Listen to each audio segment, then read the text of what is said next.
Yeah, I think sometimes young people don't realize how critically important case making is as a Christian until they're challenged.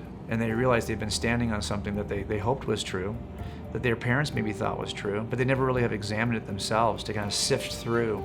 You know, officers, we wear ballistic vests. We wear bulletproof vests. That's what we do. We do that because we've seen in tests how these vests will stop rounds.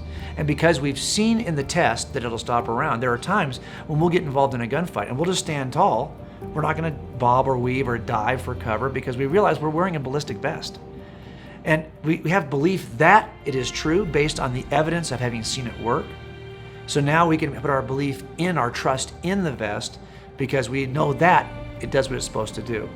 There are lots of young people who have never shot rounds at this vest called Christianity. They've never tested it to see, can it stop rounds? So when the first push comes in their college years, or they want to chase their desires, which we all do, right? They're likely to kind of take this vest off because they've never tested it. They've never seen it stop rounds. So now is the time, I think, for parents and for young people to test the vest to see if it stops rounds. So we have to kind of look at it critically. Does this worldview hold up in the entire array of potential worldviews? Does Christianity make sense? And does it comport with reality? That's why I think books like God's Crime Scene are an important step in that process. If nothing else, if you don't master these arguments, if you don't master these 8 pieces of evidence, but in the end, you end up with a greater confidence because you've already read through why the vest stops rounds, you're going to be a stronger, more robust, more confident, more outspoken Christian, I think.